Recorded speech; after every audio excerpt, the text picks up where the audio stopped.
As you said, it's like Facebook seems to be the forgotten platform and, Yeah. not a lot of people pay attention to it. Frankly, I'm not even sure how much attention Meta is paying to it, except that it is huge and it has Yeah. still got a lot of scale.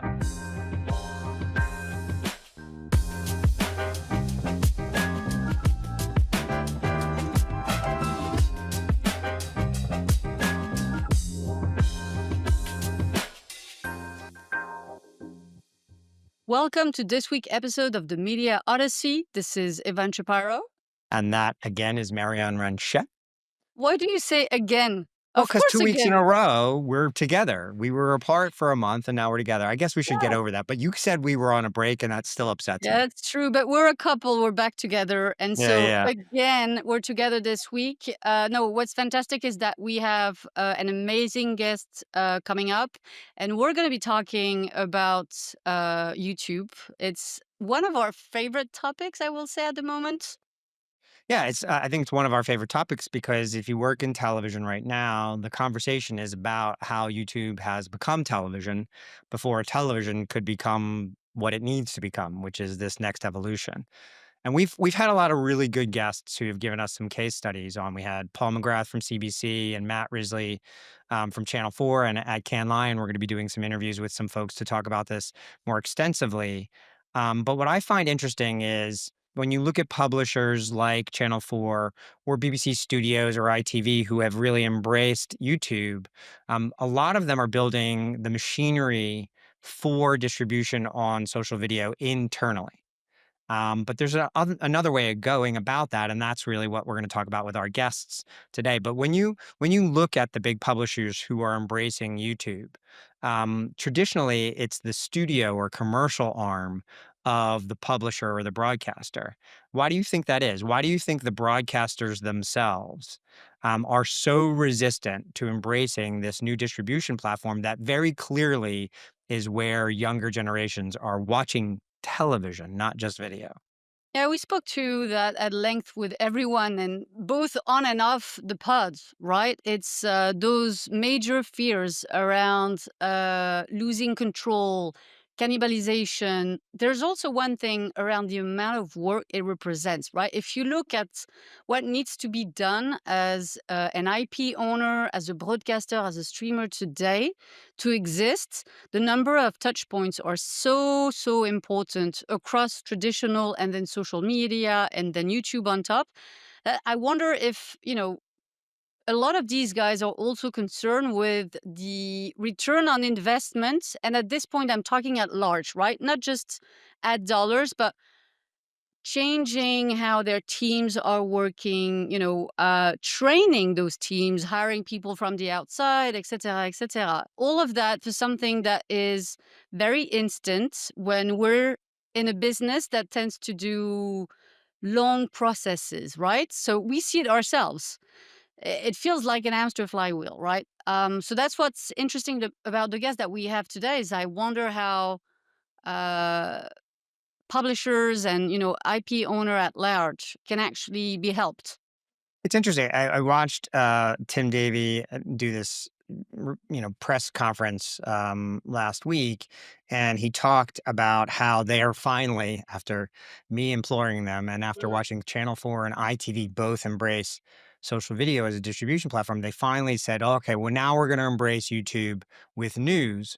But rather than just put the news up on YouTube, they're producing specific, bespoke short form content for YouTube as opposed to simply taking the nightly news and putting it up on YouTube. And I think that misses the point, don't you? Yeah. So I will say one thing is that you're often saying, oh, they weren't doing anything. If you look at all of these guys, they've dabbled with YouTube for years, right? You look at when those pages were created, and I did a piece on Streaming Made Easy about UK broadcasters. And actually, the BBC was one with, perhaps the highest number of platforms, views, etc.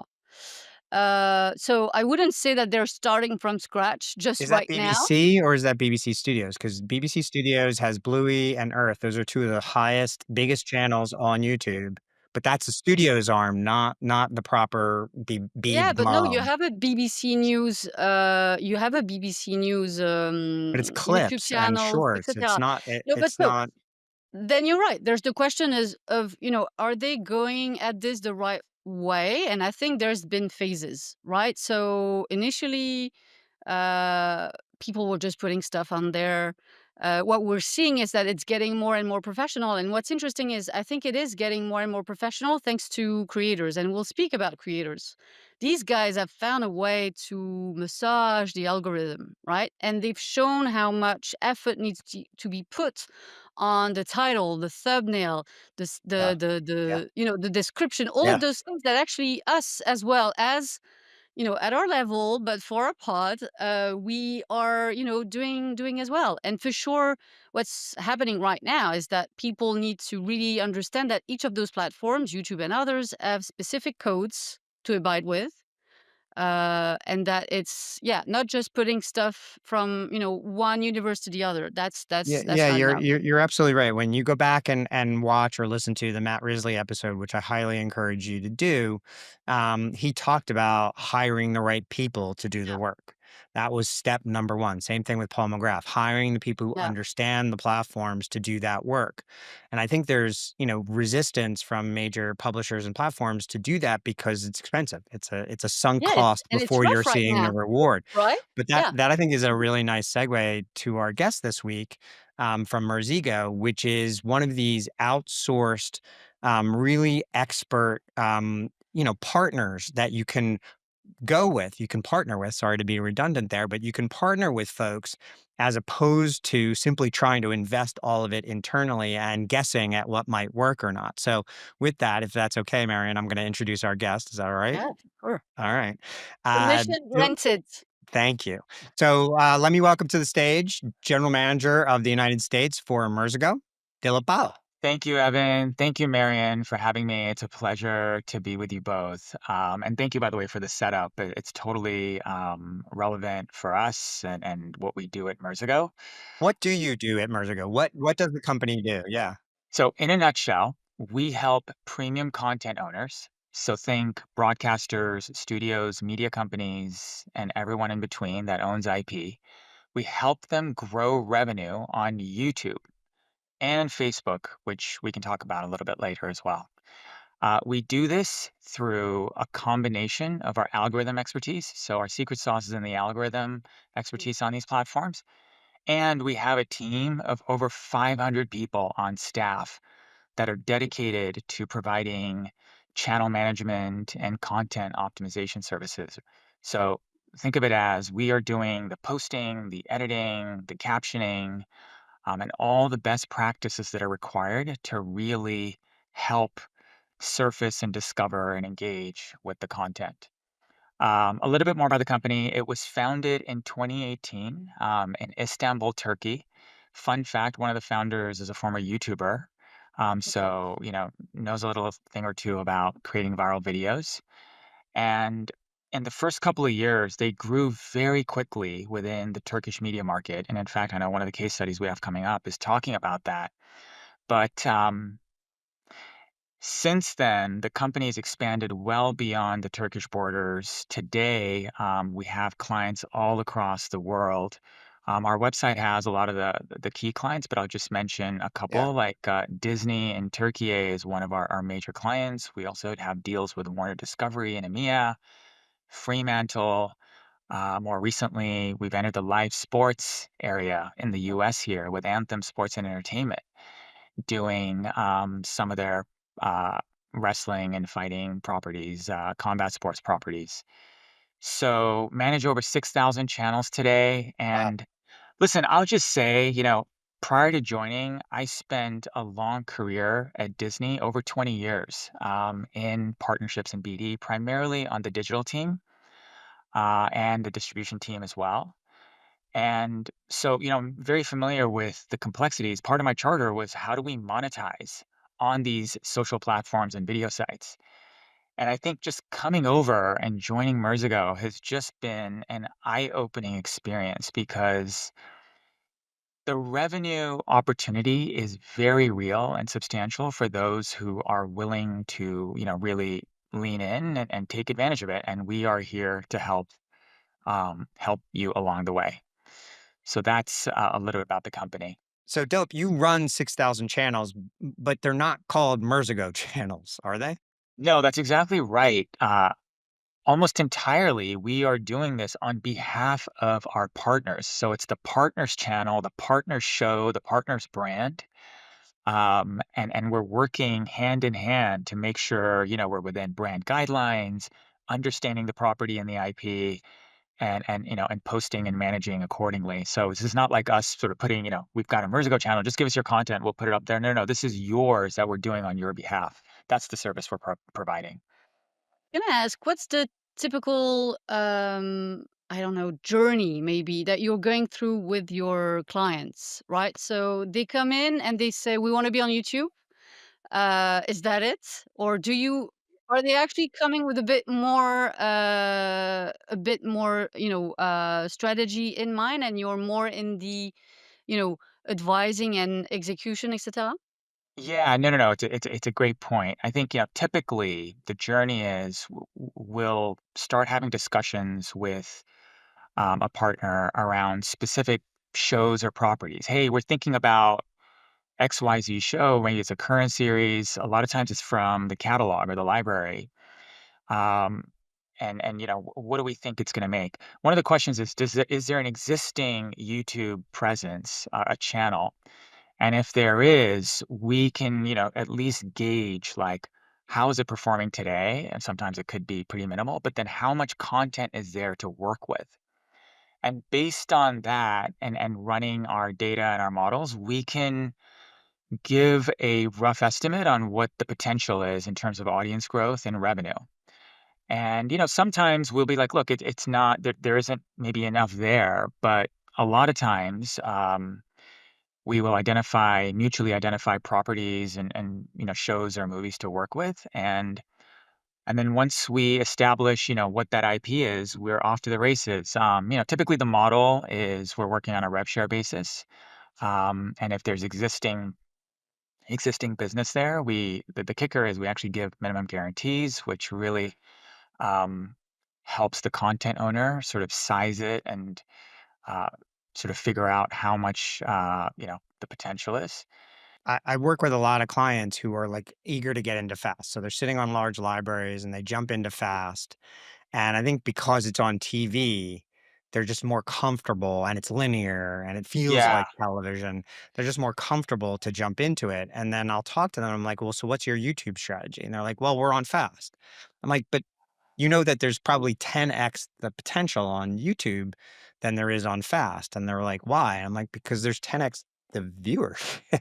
yeah, And that's a major differentiator between the two. And both now are on TV. Over 70% of all content that's watched on YouTube is now over 30 minutes or longer. And to Marion's point from earlier, you're watching people like Darman and Mr. Beast and other known creators really looking at long form versus short form.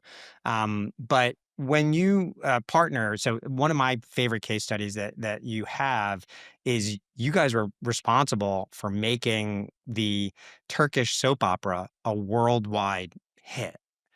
And that to me, like globally, just massive. Latin America, massive hit in Latin America, but also around the rest of the world. And we have some data on that.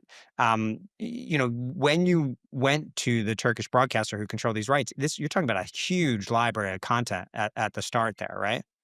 that's exactly right. Yeah, I think the market. The good thing about it is that they're very pragmatic in that market, and so essentially they're driven by revenue right from the get go. And this example I think that you're going to pull up is of a broadcast show that started out initially with pretty tepid ratings. They were having higher expectations. Um, it's sort of on the level of like a This Is Us. It was like a big family drama. And at the start, as I mentioned, the ratings were pretty modest, but they started a YouTube strategy of posting it, next day. And literally, over the last few months, as the season has progressed, uh, the ratings of that show have increased as the YouTube audience has been consuming it. And keep in mind, of course, it's a younger audience on YouTube that's viewing this. And so now it's essentially the number one show in Turkey. And so, I mean, this is like, holy grail kind of stuff, right? It's like, how do we use platforms like this to drive back to broadcast and increase ratings? I mean, we talk about that a lot here as well in the US, but we are seeing just as, Netflix or other platforms have had that, effect on content, Right. YouTube now is wielding that same power. Right. And we're seeing it through our data. So it's really, really, fascinating. Is it those numbers are Turkey only or global? Yeah, this particular one is Turkey only. For those of you who are listening, Yeah. we have a chart on screen that shows a trajectory of both TV viewership and YouTube viewership. And what we're seeing is that over the last, let's call it 8 months, not only has YouTube viewership climbed, but simultaneously and even more largely, viewership on television has climbed with it.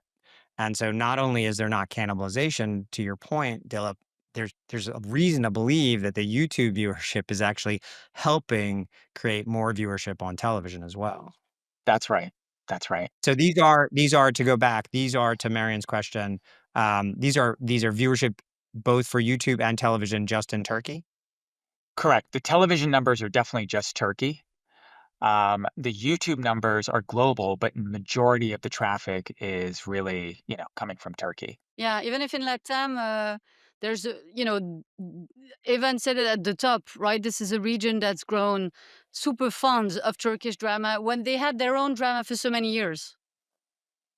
Yeah, no, listen, this is another great use case of how to leverage the platform is, you've got current series like the graph here, but there's also catalog and library content, and we Yeah, have some amazing examples. There was a show a few years ago that was this huge period piece drama in the market, kind of on the scale of a Game of Thrones almost. And, high budget, high production. Merzigo helped bring that back to YouTube almost like 7, 8 years after the broadcast run.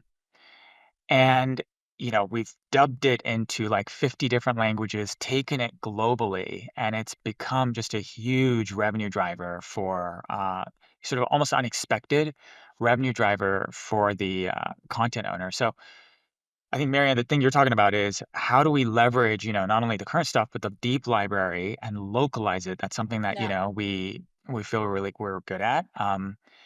And take it into different languages. And it's so interesting with localization, by the way. I would just say, I mean, taking it, dubbing it into Spanish is one thing, yeah, but Arabic is a great example where you're not only dubbing to Arabic because of native speakers in that region, Right. but you're actually also targeting the diaspora that live yeah, Correct. elsewhere in high CPM markets like US and Western Europe that Right. would rather watch the Arabic version in those markets than the English version. So it's yeah. just fascinating how you can, drive more consumption through, Well, and I think, localization. that's one of the things that you guys, I mean, you had said you have 500 employees working on this.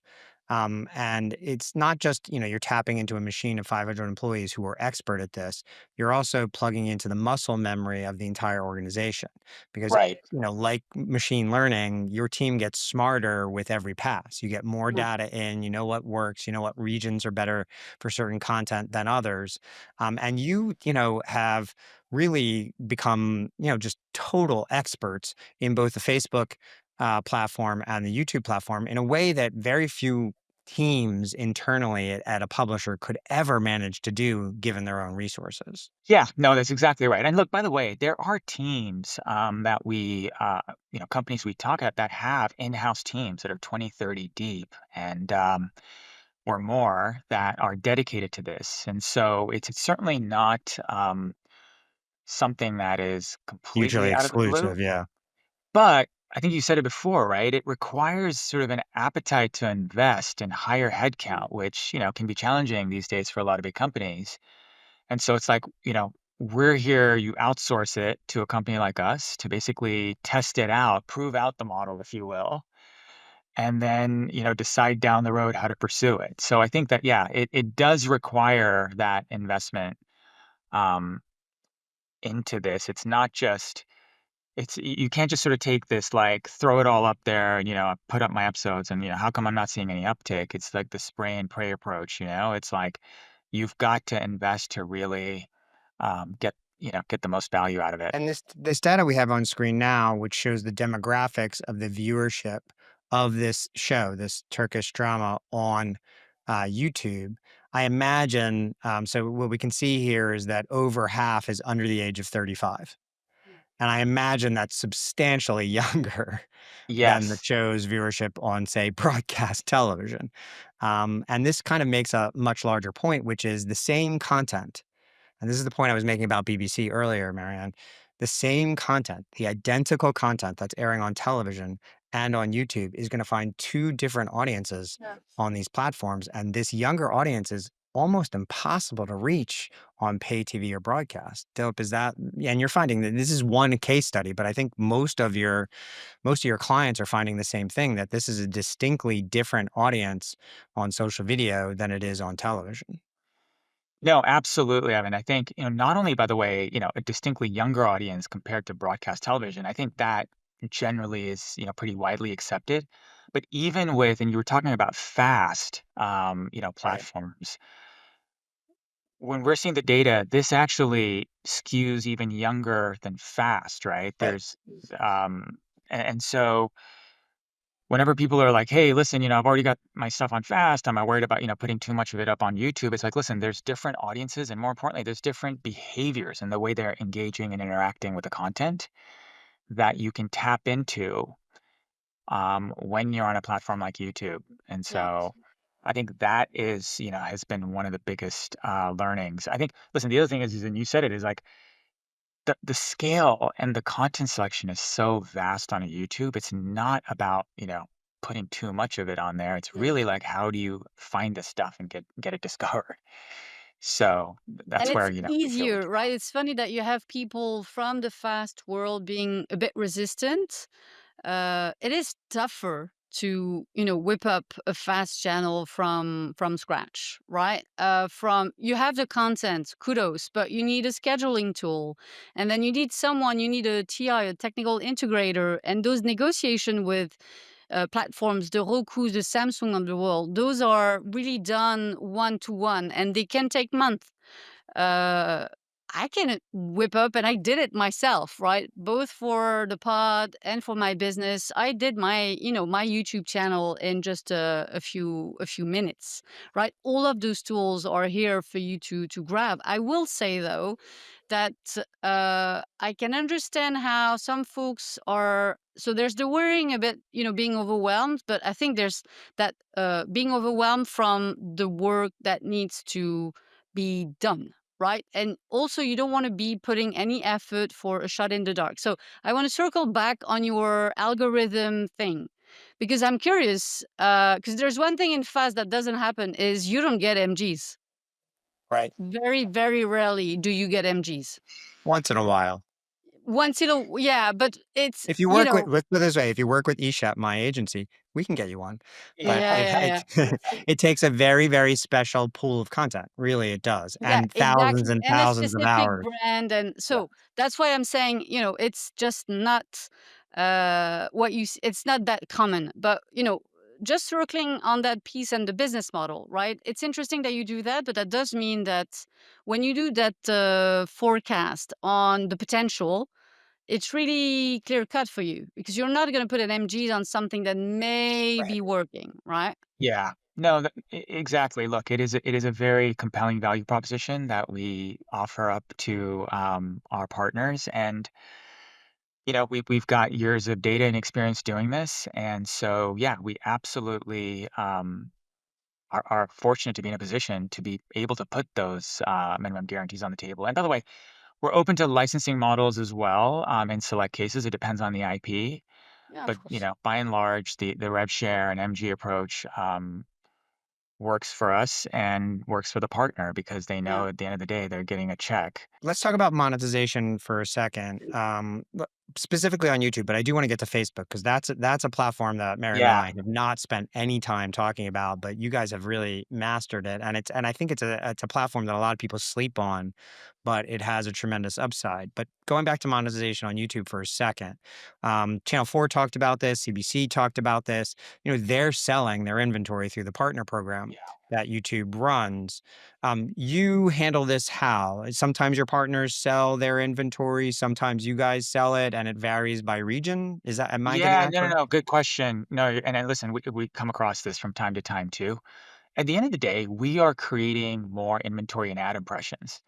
And by and large, if you don't have your own direct sales teams, it's all going to be filled with programmatic AdSense. Yeah. If you, as a partner, have a direct sales deal or you want to set it on the preferred program, um, we're fine with that, right? The economics generally work the same way in terms of the rev share, but the partner wants to Yeah. sell it directly because they're getting higher CPMS. It's perfectly fine with us. We're just creating more inventory and avails for them to sell it. So that's really our approach. We're completely agnostic to that, and welcome it. Well, having heard this directly from Pedro Pena on stage at MIP London and separately from YouTube's ad sales team, they'd prefer you to sell your channels to the publisher because you're going to generate higher CPMs. And so it actually works out for everybody. But Marion, one of the great big pieces of pushback I hear when I evangelize this strategy to folks is, well, why would I give YouTube part of my revenue? Mm. And I'm like, well, aren't you doing that on Fast? Is Yeah, Roku that's just the distributing whole. your FAST channel because they're nice people, or are they taking a Yeah, yeah. piece of your revenue? Yeah, yeah. No, but it's the same debate, right? Folks do not like to pay the middleman, and that's how they often see platforms. They see them as middlemen between them and the end viewer. And again, I worked at many companies where there's a reason why we need a cut somehow. We're bringing instant access to millions of people. Those at YouTube do that with a different scale altogether. So no, I get that. The one thing where I will say on the monetization, I've been hearing a lot of pushback is folks are saying that the viewership is there, but the monetization doesn't follow as quickly, regardless of who's selling. And so that's why sometimes YouTube is stuck in this thing. And actually, so is Fast right now. There's a lag between viewership and monetization, but it's a Yeah. bit stuck. And we're doing it, but it's not our bread and butter, and we can't only build a business on that. This is Yeah. extra pocket money. Is a lot of Right. what we're getting from people. And it can grow to be meaningful pocket money. But I also think the better that the sales team gets at selling that inventory, Yeah, they can raise the CPMs so that they start to approach television CPMs because it's being watched on TV. yeah, yeah. It's not necessarily only being watched on phones. But let's do move into Facebook because I don't want to be accused of only talking about YouTube on this It podcast. still exists. Sorry. It does still exist. I haven't been on it in years, but Dilip, you Same guys here. are finding a Yeah, tremendous amount of it's upside on Facebook, right? I mean, listen, this is one of the other things, after joining this company, I found so interesting and fascinating. So, as you said, it's like Facebook seems to be the forgotten platform, and Yeah, not a lot of people pay attention to it. Frankly, I'm not even sure how much attention Meta is paying to it, except that it is huge and it has yeah, still got a lot of scale. yeah. And so, Facebook video, many years ago, it was the Facebook Watch product. Mhm. And, back in the day, the heyday, they used to have a whole sort of licensing, clip licensing business around that, which is subsequently shuttered. Right. But today, there's still monetization from their programmatic. And, you're not putting, I mean, we don't put full episodes up on Facebook, obviously. It's a lot shorter content, like 4 to 8 minutes in length, give or take. But the behaviors are very different. You're looking for those key moments, those key, trending clips that are shareable with family and friends, because that's what the algorithm will reward. We're creating more reels content, stories content. And so I think through all those optimization tools, we're able to make a meaningful opportunity out of it. And I will just say, from a genre perspective, things like reality shows and game shows, sports, that tends to work because it's very snackable and you can sort of chop Yeah. it up and share it. That works really well on Facebook. I mean, dramas and scripted can work too, but it requires time to build an audience. It doesn't, sort of happen instantly. But that's part of, I think, when we talk about, the economics of what we do is we factor in a Facebook component, which can sometimes be very significant in the equation when we're coming to the table. Does that mean that for a given company and library, you could be showing different things on YouTube and Facebook because the consumption on Facebook, is answering a different need states than the one on YouTube? That's precisely right. I mean, even in Yeah, the way you're presenting content, right? So one of the things we do is we'll verticalize it. You'll put yeah, subtitles, captions. It's all more of a scroll experience on mobile devices. So you're many times optimizing for that, and that's part of what we do to help really, drive engagement and ultimately, monetization.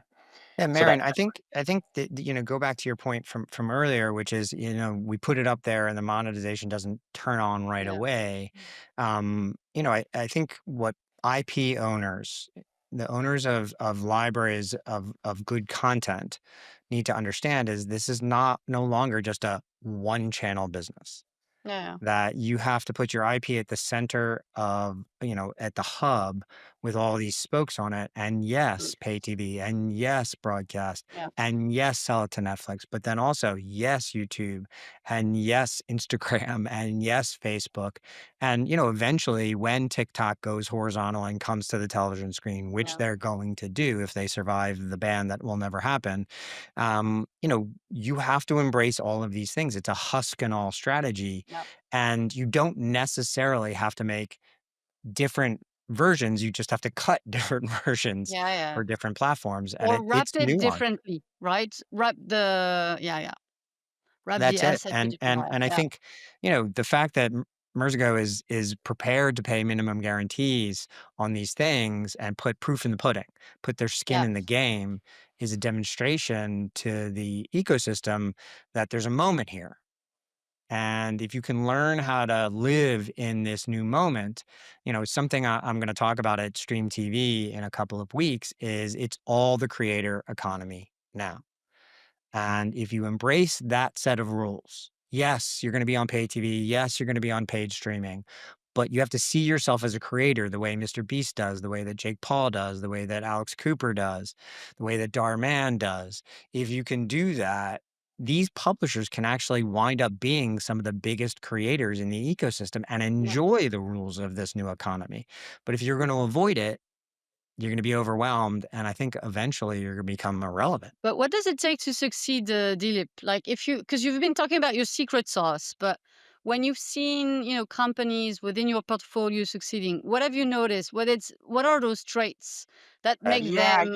Because I hear a lot of people who get started and like, I think they have the wrong goals, right? They want to go viral, they want to succeed right away. So, what are those key ingredients in your opinion, where you're like, okay, aside from the content itself, this is a partner, I can take these guys far. no, I mean, listen, I'll just say on the content piece, that is a key component, right? It's like this whole holistic flywheel content Yeah, strategy approach where you're not just putting up episodes. You've got to create shorts, you've got to create short form, you've got to create compilations and collages, live content. If you do all that, all of it ends up, rising. So that's a key component of yeah, best practices that we're using. And then I think it's just, the partners really leaning in on the IP and the types of IP. I mentioned obviously reality shows, entertainment and dramas always work on YouTube, but you've got to be willing to put the full episodes, even if it's back catalog yeah. stuff, to really bring in that new audience. People are used to doing clips and, things like that, but it's like taking that one step further to say, it's okay, this is going to help me overall grow the business, I think is what we look for, in an ideal partner. And if you time it well, Paul McGrath talked about this a lot on that CBC episode. If you time it well, it has a hugely beneficial effect on the IP itself. You're seeing viewership go up on the TV. You're seeing app downloads increased from new users, younger users who wouldn't have otherwise known the app even existed. And you're finding this, you have 6,000 channels, and this is what the data is telling you. Yeah.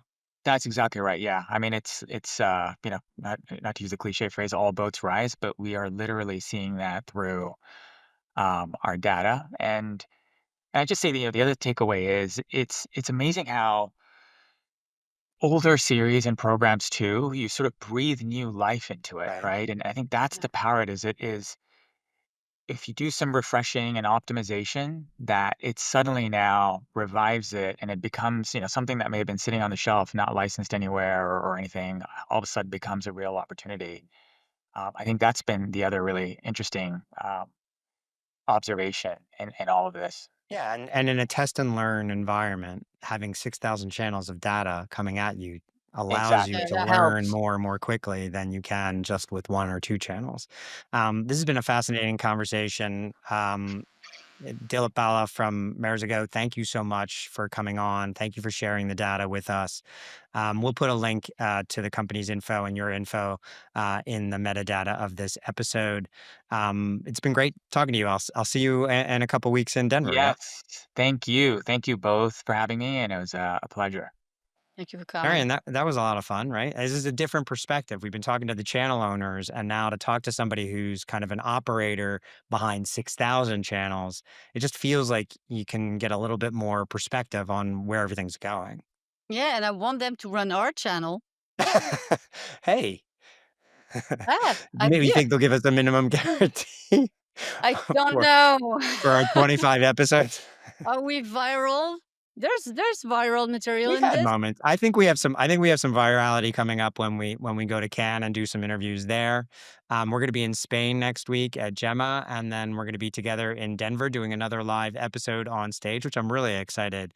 Yeah, Getting to me be on too. stage with you a lot in the next 2 months. Yeah, 3 times. Yeah, that's nice. I'm Wow, gonna get wow, used wow. to it. I'm Well, we're gonna not get used taking to any it. more breaks, right? Not for the foreseeable future. Uh, Again, you said it while I was away, but I'm French, I'm European, I'm taking my summer break, so we're gonna have to break a little, you know? That's also how Alright, I but can not that cope. kind of break, not Ross and Rachel break. No, no, not that big break, just a proper summer break. No, but, Alright. yeah, it's been fantastic, super interesting to have these guys on. I have a mini announcement, to make because after the summer, it's a long way coming, but I want people to book time for Alright. IBC because we're gonna be at IBC next, and the day before IBC starts on September 11th, Streaming Made Easy goes live. So I'm launching my own event and, enough with the digital all the time, just like we've been saying. Nothing trumps being together, and so I'll share more about that. Hopefully, you'll be around. Oh, Are you I'll be coming? there. I'm Okay, already cool. booked and ready to go. I can't wait. So I'm doing my day in Denver and you're coming to that. And then you're going to do your day in Amsterdam, which is your hometown these days. And It so I'm is. going to come and be a part of that as well. I can't Okay, wait. cool. Awesome. I love it. Well, this is it, right? Can we go Yeah, do though. some So well, podcast? I'll see you in Bilbao in a couple Well, hours, no, you'll actually. see me at the airport because we're on the same Oh, in flight, believe it Amsterdam, or not. right. That's exactly Yeah, right. so you'll We're see me at flying the together. If airport. that plane goes down, there's no more podcast. Oh, yeah, people will be so devastated. Yeah, Paul will have to take over. That is Marianne Renchette, and your And newsletter is called Streaming Made Easy on Substack, and you are Evan Shapiro. Your newsletter uh, is? Media War and Peace, also on Substack. It was great seeing you. Thanks for tuning in for the Media Odyssey podcast. We'll see you next week. See you guys.